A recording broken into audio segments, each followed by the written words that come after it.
पावसाळा संपताच कुंभमेळ्याची विकास कामे सुरू होणार। त्र्यंबकेश्वर येथे आगामी काळात होणारा कुंभमेळा साधू महंत आणि नागरिकांसाठी अत्यंत महत्त्वाचा आहे। त्यामुळे कुंभमेळ्याशी संबंधित सर्व विकास कामे वेळेत पूर्ण होतील यासाठी प्रशासन नियोजन करीत असून दीर्घ कालावधी लागणारी कामे पावसाळा संपताच सुरू करण्यात येतील असे जिल्हाधिकारी जलज शर्मा यांनी सांगितले।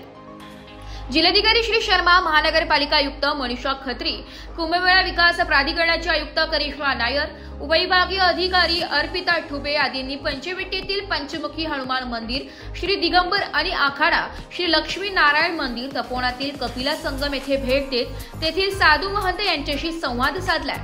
त्यावेळी ते बोलत होते। जिल्हाधिकारी श्री शर्मा यांनी सांगितले की आगामी कुंभमेळ्यासाठी 2 वर्षांचा कालावधी राहिला।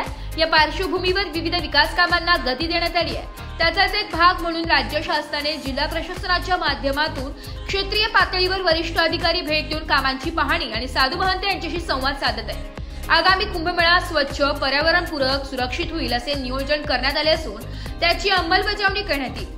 साधू महंत यांच्या अडीअडचणी सोडविण्यासाठी उपजिल्हाधिकारी दर्जाचा अधिकार नियुक्त करण्यात आला।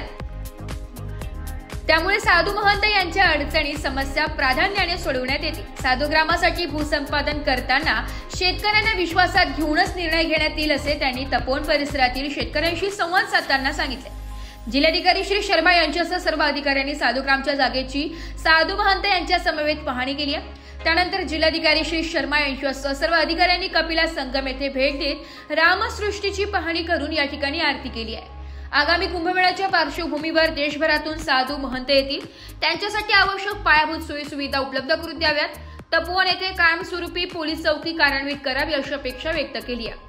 यावेळी उपजिल्हाधिकारी रवींद्र भारदे, पोलीस उपायुक्त चंद्रकांत खांडवी, तहसीलदार अमोल निकम, राष्ट्रीय आखाडा परिषदेचे प्रवक्ते महंत डॉक्टर रामकिशोर शास्त्री, दिगंबर आखाड्याचे महंत भक्ती चरणदास महाराज, रामस्नेहीदास महाराज, महंत शंकरदास महाराज, महादेवदास मराठी यांनी आदी जण उपस्थित होते। रिपोर्ट नाशिक लोकशाही न्यूज नाशिक।